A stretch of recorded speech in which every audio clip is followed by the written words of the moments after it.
Studi Mates, kembali lagi bersama Your Study Partner, Let's Study. Hari ini kita akan belajar tentang sifat himpunan. Sifat himpunan ini melibatkan konsep kayak kesamaan, keunikan, dan relasi antar himpunan. Bahan pembelajaran ini dibiayai oleh Bapak Adi. Tak kenal maka tak sayang, perkenalkan nama saya Muhammad Indra Prata. Saya sekarang berkuliah di Fakultas Ekonomi dan Bisnis Universitas Indonesia Angkatan 2023 dan sekarang berada di jurusan akuntansi. Saya berkuliah di FEB UI ini dengan tujuan untuk meraih cita-cita saya sebagai akuntan sukses yang bekerja di Big Four Companies. Beberapa pencapaian saya yang saya dapat saat berada di SMA, yang pertama saya pernah meraih skor UTBK di tahun 2023 dengan rata total 746,99. Saya juga meraih skor subtes pada pengetahuan kuantitatif sebesar 987,64 dan penalaran matematika sebesar 707,77. Saya juga memiliki prestasi lain dalam bidang finalis OSN ekonomi. Kemudian saya mengikuti lomba-lomba universitas seperti juara satu lomba UNES dari IPB dan lain-lain sebagainya. Nah, kita membahas yang pertama banget mengenai pengertian dari himpunan. Seperti yang aku udah singgung sebelumnya, jadi himpunan ini adalah kumpulan dari objek tertentu yang memiliki yang definisi yang jelas dan dianggap sebagai satu kesatuan. Himpunan ini juga merupakan model matematika untuk membentuk kumpulan benda yang berbeda. Nah, notasi dari sebuah himpunan itu dilambangkan dengan lambang huruf E seperti ini. Jadi, misal contohnya adalah kucing bagian dari hewan berkaki empat. Nah, jadi itu melambangkan atau dapat dituliskan berarti bagian dari himpunan hewan berkaki empat. Nah, pertama kita bahas jenis himpunan mengenai himpunan yang pertama adalah himpunan beringga. Jadi himpunan beringga ini himpunan yang jumlah anggotanya bisa dihitung atau dengan kata lain ada jumlah yang bisa kita terbatas seperti itu. Jadi sebagai contoh, ada bilangan A adalah bilangan asli kurang dari 5. Maka himpunannya anggotanya terdiri dari satu, 2, 3, dan 4. Nah, jadi ada jumlah anggota dari himpunan A ada 4. Nah, kemudian kita jenis yang kedua adalah himpunan tak beringga, yang merupakan kebalikan dari himpunan beringga. Himpunan tak beringga adalah himpunan dengan jumlah anggota yang tidak bisa dihitung atau tak beringga.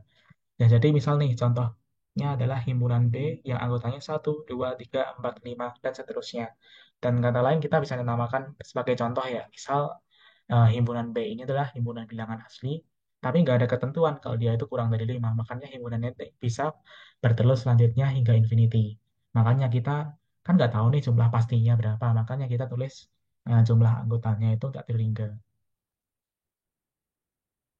Nah, terus ada jenis yang ketiga adalah himpunan kosong. Nah, ini himpunannya ini nggak punya anggota sama sekali dalam himpunannya. Kok bisa, Kak? Nah, jadi contohnya misal nih, kita diminta mencari himpunan C yang X, nilai X-nya itu kurang dari satu, tapi juga termasuk ke dalam bilangan asli. X yang kurang dari satu kan kayak misal ada 0, terus ada min satu, min 2. Nah, terus ada juga bilangan asli yang terdiri dari seperti satu, 2, 3. Nah, kan di antara kedua itu kan nggak ada yang sama ya anggotanya. Dari X yang kurang dari satu dan X yang termasuk dari bagian bilangan asli. Makanya himpunan C ini nggak punya anggota atau dengan kata lain himpunan kosong. Karena mereka nggak ada anggota yang valid bisa kita tulis. Nah, terus yang keempat ada himpunan semesta. Himpunan semesta ini himpunan yang mencakup semua objek yang sedang dibicarakan. Nah, ini dilambangkan dengan simbol huruf S. Nah, contohnya kayak apa? Jadi misal nih ada D sama dengan satu, 3, 5. Maka himpunan semesta yang mungkin itu ada S sama dengan bilangan asli, S bilangan ganjil, S bilangan cacah. Kok bisa sih, Kak? Jadi gini, himpunan semesta, kalau kita gambarkan dalam diagram Venn seperti ini ya. Jadi kalau kita misalkan bikin sebuah kotak, di dalamnya ada lingkaran, maka yang dimaksud dengan D ini, 135 adalah daerah yang di dalam sini. Sedangkan S yang dimaksud, ini meliputi seluruh kotaknya ini, termasuk yang daerah biru ini dengan daerah yang lingkaran ini. Jadi S ini mencakup keseluruhan dari daerah yang ada di sini. Nah, terus mengapa kok kita bisa sebut S-nya ini termasuk ke bilangan asli? Karena bilangan asli kan itu ada satu, 2, 3, 4, 5 ya. Nah, makanya karena 1, 3, 5 ini termasuk ke dalam bilangan asli, makanya kita bisa tulis himpunan semesta yang mungkin adalah bilangan asli atau bilangan ganjil bisa kita juga sebut karena saat bilangan ganjil kan ada 1, 3, 5, 7 dan seterusnya. Nah, makanya kita bisa tulis 1, 3, 5 ini termasuk anggota bagian dari bilangan ganjil. Seperti itu. Nah, tapi dalam kenyataannya nanti kita sifat himpunan ini pada dasarnya antara himpunan satu dengan himpunan yang lain, mereka itu punya hubungan antara satu dengan lain yang sifat basic banget dan itu sudah menjadi sifat alami dari hubungan kedua himpunan.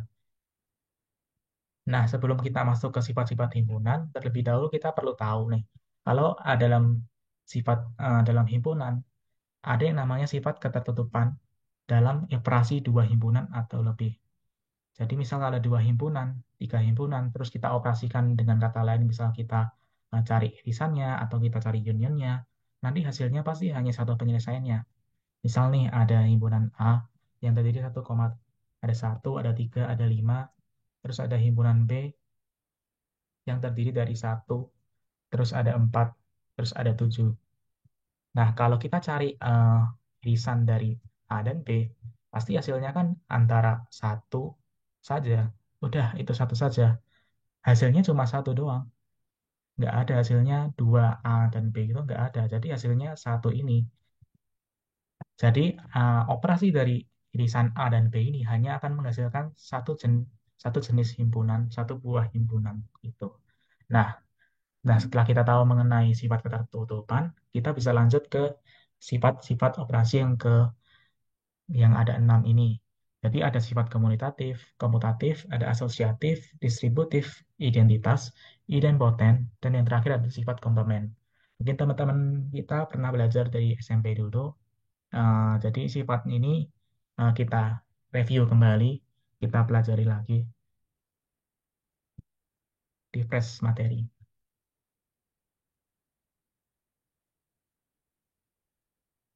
Nah, jadi yang pertama ini ada sifat yang nama komutatif. Jadi sifat komutatif dan sifat asosiatif ini nanti operasinya berlaku ya dengan irisan dan gabungan. Jadi mereka itu berlaku dalam bentuk irisan dan dalam bentuk gabungan. Jadi misalnya yang pertama ada A, sifat komutatif itu mengatakan kalau A irisan dari B, maka kita itu sama aja kayak mencari dengan B irisan dari A. Berlaku juga dengan kalau kita gabung A ditambah atau digabungkan dengan B, maka itu hasilnya sama dengan kita eh, himpunan B kita gabungkan dengan himpunan A. Misal kita himpunan A itu 1, 3, 5, 6. Terus ada himpunan B yang kita tulis sebagai 2, 4, 6. Maka kalau kita cari irisannya, maka kan hanya ada 6 ya yang sama dalam himpunan ini.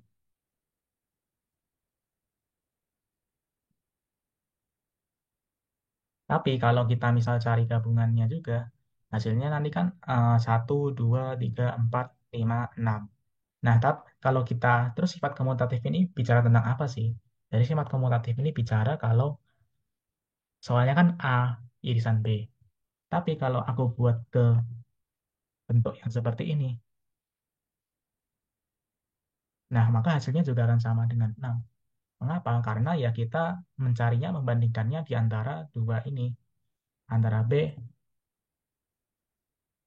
kita membandingkannya di antara dua ini, yang antara B irisan A dan A irisan B.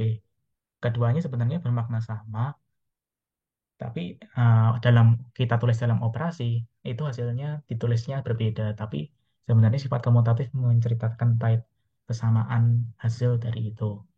Nah, kemudian ini juga berlaku dalam bentuk sifat union. Jadi kalau dalam sifat union, eh, kita A dan gabungan dengan B, maka hasilnya 1, 2, 3, 4, 5, 6.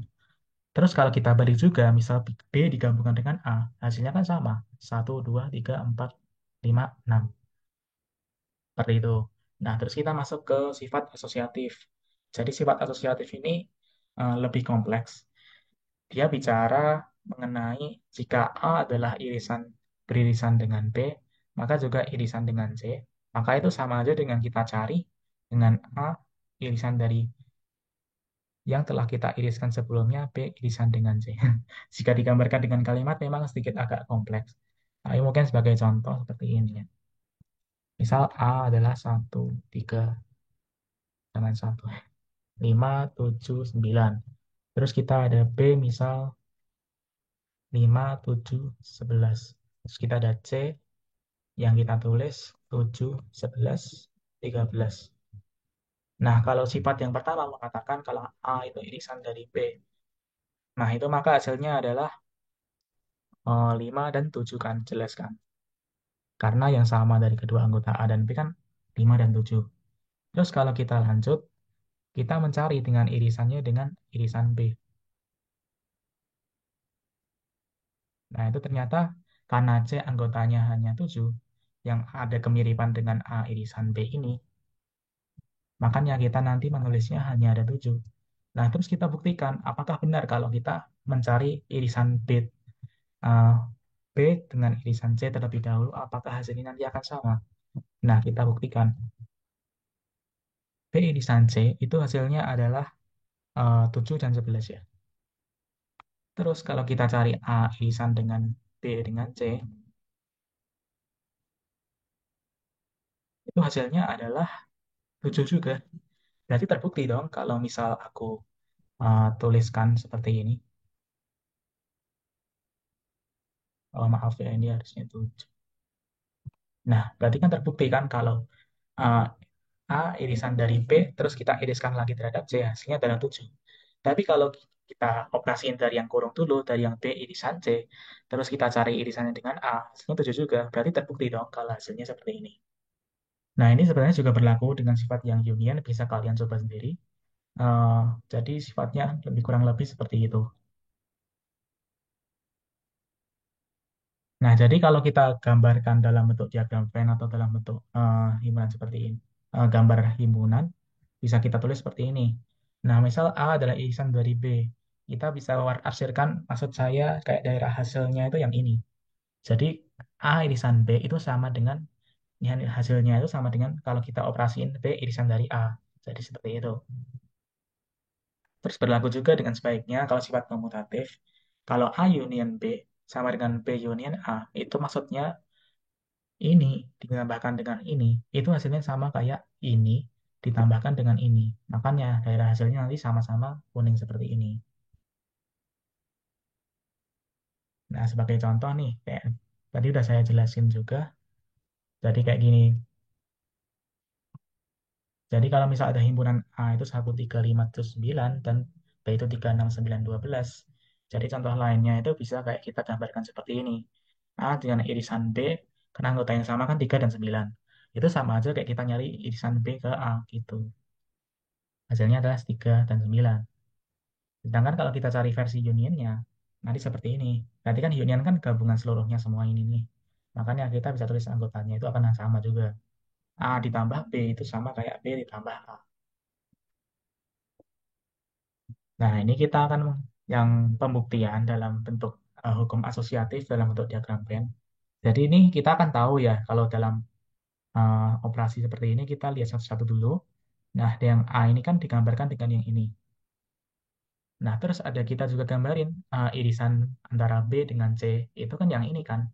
Karena yang mereka sama anggotanya antara B dan C, itu kan yang daerah kuning ini. Terus kita tadi kan udah tahu nih yang A ini. Nah, terus kita dicari-cari nih yang mencari daerah irisan antara A ini dengan gabungan yang daerah warna kuning tadi. Hasilnya adalah yang biru ini.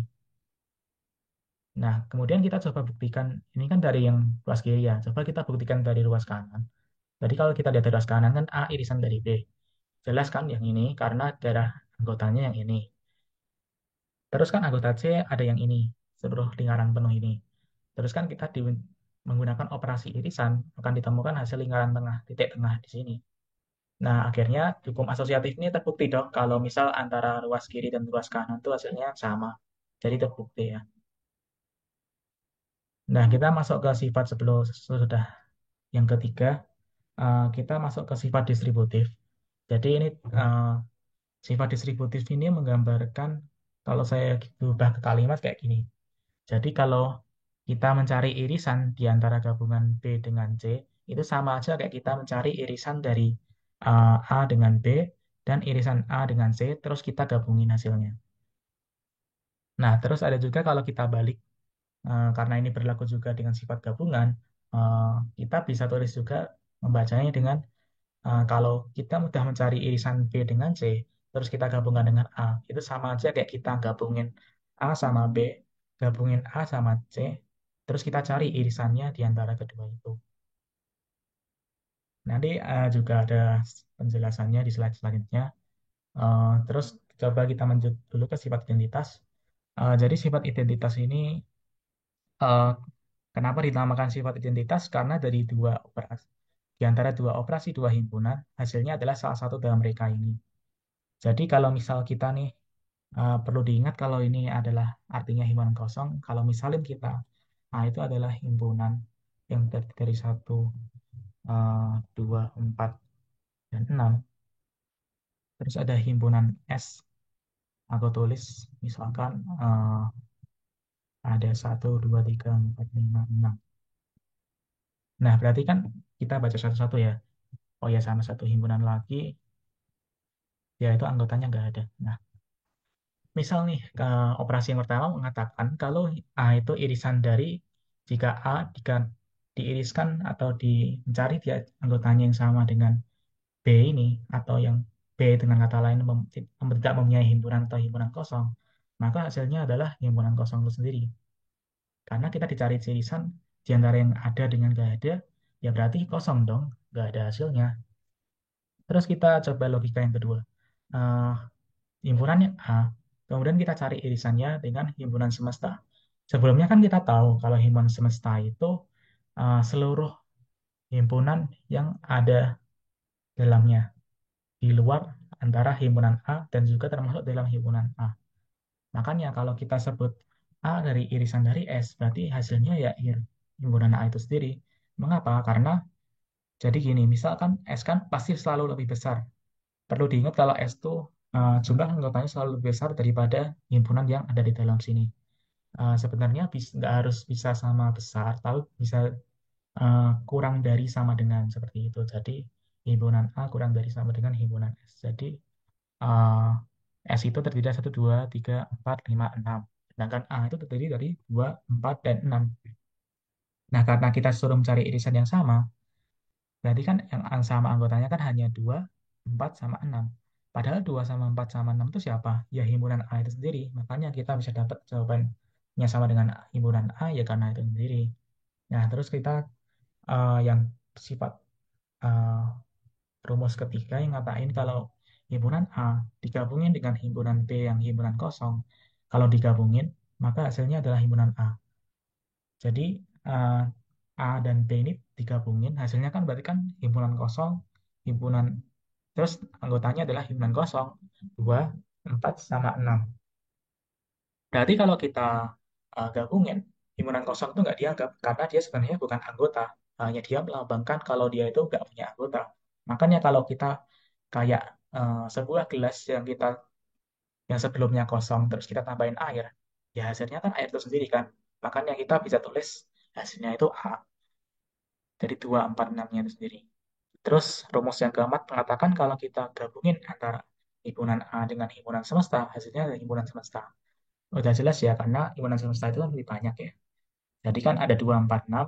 Di sini juga udah tertulis ada 2, 4, sama 6. Makanya hasilnya nanti himpunan semesta juga. Seperti itu. Nah, nanti hubungan distributif ini yang pertama, kalau kita gambarin secara diagram Venn itu kurang lebih kayak begini. Jadi yang pertama adalah kalau misal kita dari bukti kan dari kiri dulu ya. Jadi A itu gambarin yang daerah ini. Terus kita cari irisan yang B dengan C. Terus kita suruh digabungin antara himpunan A dengan himpunan irisan antara B dengan irisan C. Yakni daerah ini. Otomatis hasilnya yang ini dong, kuning ini semuanya. Nah, ini untuk ruas yang kiri. Sedangkan kalau di ruas kanan, kita kan tahu yang pertama adalah A gabungan dengan B. Terus kita cari dengan A gabungan dengan C. Hasilnya kan yang ini. Nah, terus kita cari nih irisannya dengan yang antara gabungan yang ini tadi dengan yang ini tadi. Hasilnya adalah yang ini. Sama persis kan.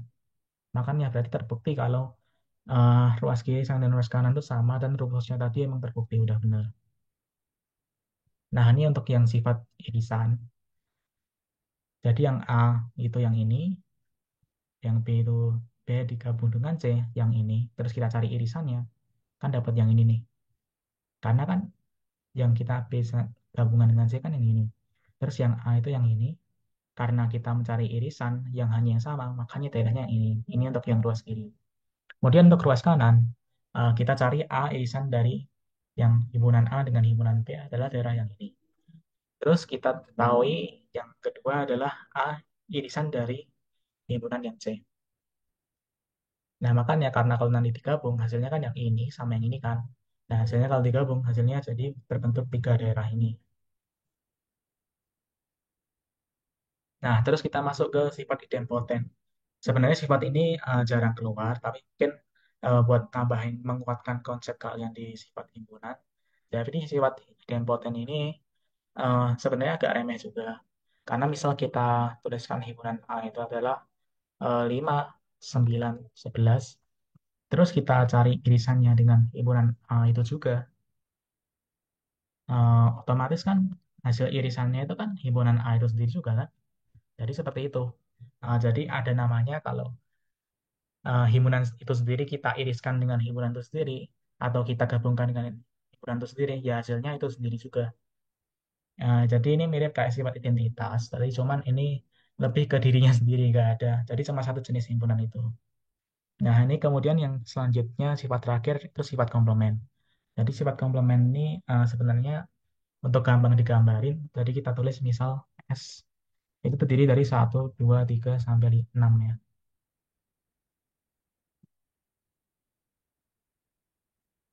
Terus ada himpunan A. Himpunan A itu terdiri dari satu 3 dan 5. Nah, terus kita tulis selanjutnya. eh, jadi sebenarnya ini dalam bentuk pangkat ya. C-nya ini. Jadi A pangkat C seperti itu. Nah, kalau kita kan tahu nih kalau himpunan A itu satu 3 dan 5. Sedangkan yang S itu ada satu 2 3 4 5 6. Jadi eh, A, A komplement dari C itu sebenarnya adalah S dikurangi A. Jadi anggota yang sudah ada ini, 1, 2, 3, 4, 5, 6 ini dikurangi dengan satu 3 dan 5. Ya, hasilnya apa? Ya, hasilnya adalah 2, 4, 6 ini. Jadi himpunan yang nggak ada di himpunan A, itu kita tulis di komplement dari himpunan A itu sendiri. Nah, jadi makanya ini bisa nggambarin kalau komplement itu kayak saling melengkapi untuk menjadi sebuah himpunan yang penuh menjadi sebuah himpunan semesta. Nah, untuk sifat-sifatnya bisa kalian lihat di sini. Sebagai contoh, rumus yang pertama, kalau kita misal dapat himpunan yang pertama adalah 1, 3, 5, terus kita cari irisannya dengan yang 2, 4, 6 ini, maka gimana? Kita nggak akan ketemu hasil akhirnya karena irisan itu kan hasil yang sama.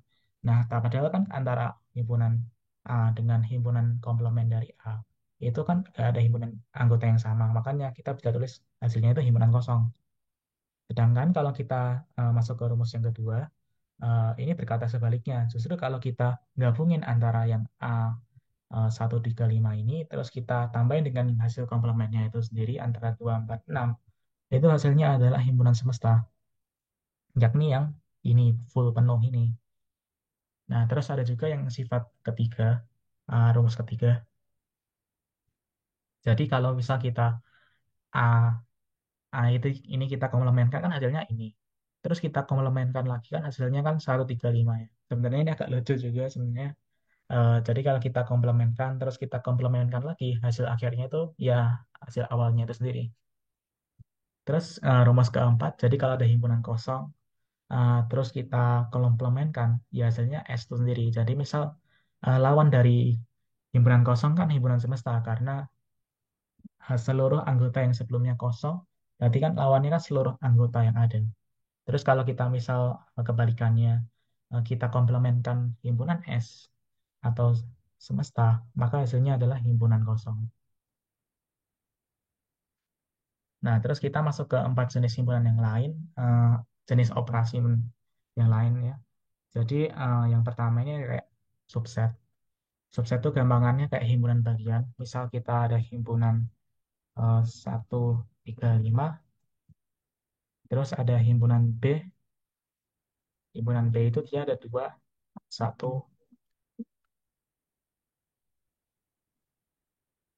Nah, jadi himpunan A itu bisa dikatakan bagian dari himpunan B. Kenapa? Karena anggota dari A itu sudah termasuk di dalam anggota B. Jadi himpunan A ini sebagian anggotanya juga termasuk bagian dari himpunan B. Jadi kan kalau kita misalnya lihat di contoh, himpunan A kan 135, di sini ada 135. Tapi sebenarnya di B ada anggota yang dia itu termasuk bagian dari himpunan B, tapi dia bukan termasuk dari anggota himpunan A. Makanya dia ada anggota itu adalah dua. Jadi dua ini letaknya di sini. Nah, untuk melambangkan, kita bisa tulis seperti ini, huruf C.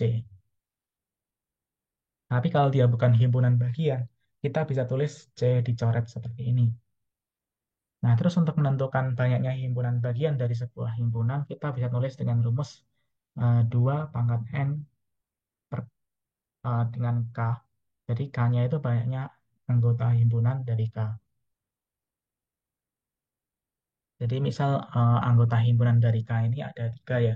Berarti kan misal satu, dua, tiga. Berarti banyaknya anggota himpunan bagian dari K yang mungkin itu berarti 2 pangkat 3 sama dengan 2 kali 2 kali 2 sama dengan 8. Nah, terus kita lanjut mengenai operasi yang kedua. Ada jenis penghilangan namanya. Jadi kalau misal kita punya A sama dengan B, jadi ada K, L, sama M anggotanya. Karena A sama dengan B anggotanya sama ya. Jadi kan kita tulis juga, misal anggotanya C-nya itu LMNO. Terus kita bisa buktikan kalau A irisan dari C itu sama dengan A irisan dari B. Jadi A irisan dari C itu kan KLM dengan M dengan irisan dari LMNO. Hasilnya kan L dengan M. Kemudian terus kita tentukan yang sebelah kanan. Irisan antara A dengan B itu kan sebenarnya sama aja ya. Eh, A dengan B, jadi kita KLM dengan LMNO. Hasilnya adalah LM juga. Nah, makanya itu kayak hasil akhirnya itu sama. Seperti itu. Nah, terus kita ada sifat yang ketiga namanya absorption. Sebenarnya ini nggak jarang keluar di UTBK juga. Jadi sifatnya ini kurang lebih kalau kita cari irisan antara A dengan B, itu kita bisa gabungin lagi dengan A, itu hasilnya bakal A itu sendiri. Atau dengan kata lain, coba kalau kita gabungin A sama B, terus kita cari irisannya dengan A, maka hasilnya A itu sendiri. Seperti itu.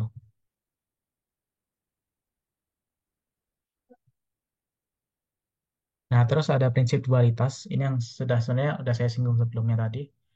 Jadi kita kebalik-balik aja di sifat irisan dan sifat gabungan atau dengan himpunan semesta dengan himpunan kosong dan sebaliknya. Itu nanti hasilnya sama. Nanti misal nih irisan A gabungan dari himpunan kosong diiriskan dengan gabungan dari S digabung dengan D. Maka hasilnya A. Berarti hasilnya dualitas dari himpunan tersebut bisa kita tulis seperti ini. Nah, kemudian kita masuk ke contoh latihan soal.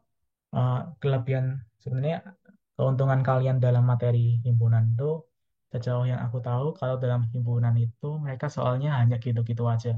Selama kalian paham sama konsep himpunan kayak irisan, gabungan, komplement dan lain-lain itu insya Allah kalian bisa ngerjain soalnya. Jadi eh, soal yang contoh soal pertama, jadi yang bilang misalkan ada soal A sama dengan ini, B sama dengan ini, C sama dengan ini. Maka tentukanlah A irisan dari gabungan B dengan C.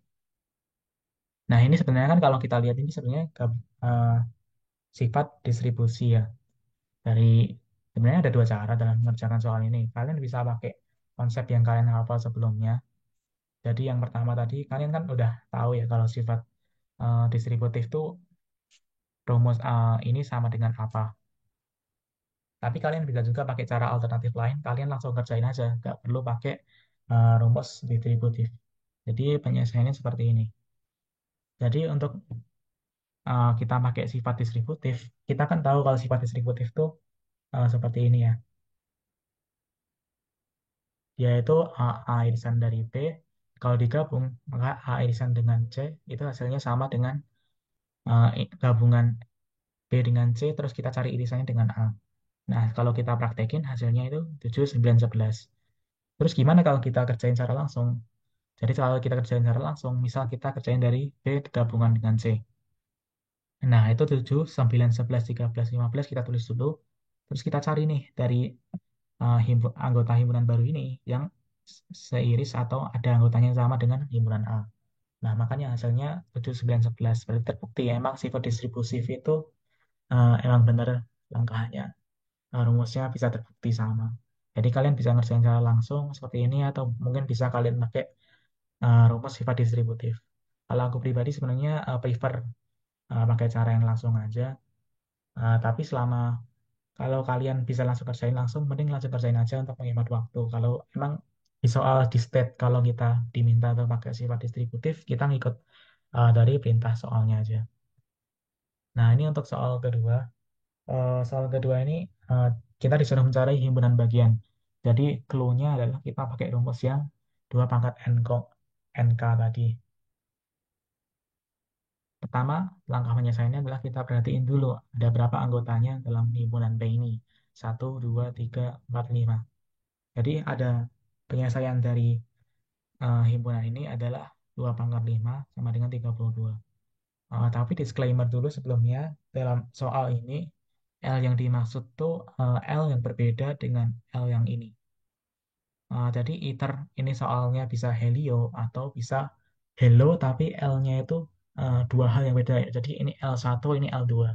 Karena kalau misal kita ada suku yang sama dalam sebuah himpunan, kita dianggap sebagai satu kesatuan. Jadi eh, sebenarnya kalau misal nih L-nya adalah L yang sama, maka kita tulisnya 2 pangkat 4 bukan 2 pangkat 5.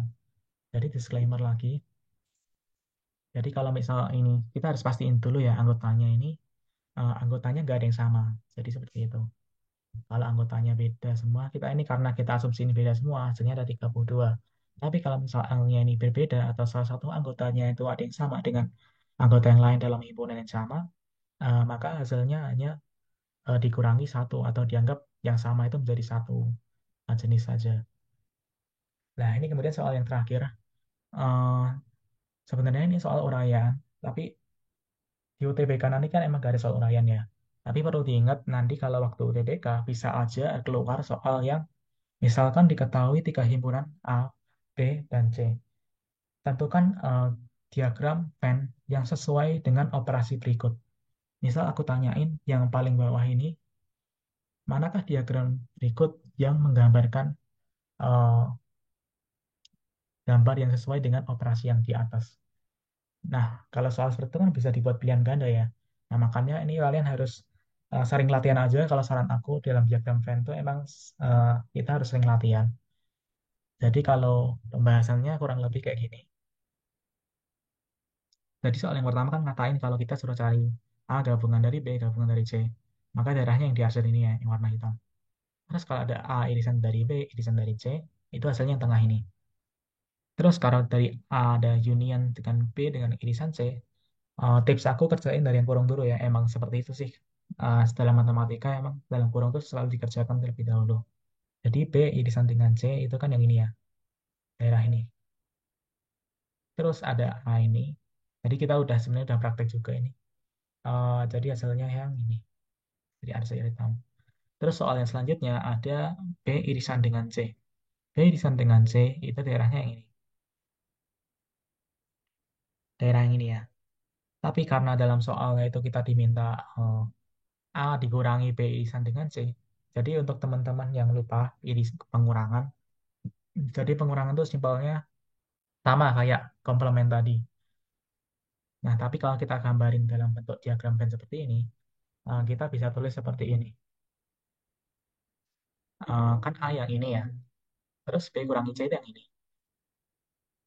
Nah, jadi kan daerah penyelesaiannya cuma yang ini. Daerah yang satu ini, dua, yang tiga. Perlu diingat kalau daerah yang putih ini bukan himpunan penyelesaian juga.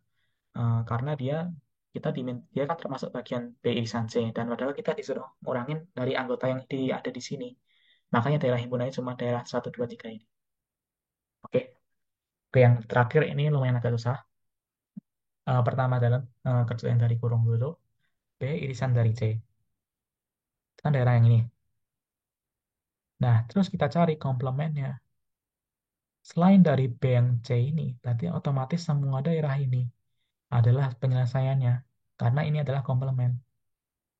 Jadi, tapi karena kita sebelum itu, karena ada A union dengan komplement itu, makanya daerah ini dimasukin.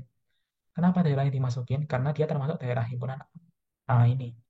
Sedangkan daerah yang putih ini enggak, soalnya dia termasuk ke dalam B irisan C ini. Begitu. Sebenarnya ada cara lain juga kalau kalian pengen buktiin jawaban kalian berapa enggak. Jadi kalian misal buat contoh aja, misal S-nya itu kita tulis 1, 3, sebentar, 1, 2, 3, 4, 5, 6. Aku sebenarnya tulis 1 sampai 6 itu biar gampang aja, biar enggak ribet juga kalau angkanya ganjil genap itu kan agak ribet juga ya.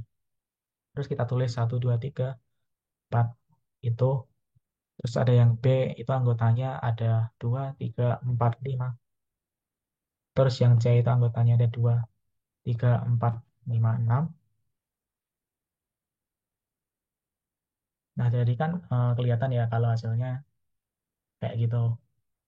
Bisa kalian coba praktekin sendiri coba, atau mungkin kalian bisa praktekin sendiri hasilnya, nanti hasilnya udah jelas kalau yang di dalam sini.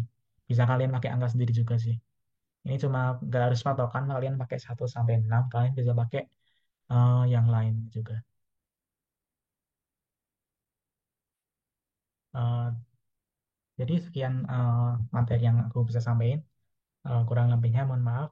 Terima kasih kepada Bapak Adi atas yang sudah membiayai dalam produksi materi ini. StudiMatch juga boleh banget mempelajari kembali materi e-book, PPT, dan latihan soal yang dapat kalian akses pada tautan di description box. Video bahan belajar ini juga dapat kalian lihat di playlist YouTube Let's Study. Nah, kalian juga bisa banget nih dukung Let's Study dengan berdonasi dengan nominal berapapun yang digunakan dalam kris ini, eh, bisa berguna untuk membangun platform Let's Study kami. Nah, selain itu donasi jika dalam bentuk uang, kalian juga bisa membantu kami untuk membagikan platform Let's Study kepada teman ataupun masyarakat sekitar kalian. Jangan lupa juga untuk follow akun sosial media Let's Study. Terima kasih. Thank you for watching.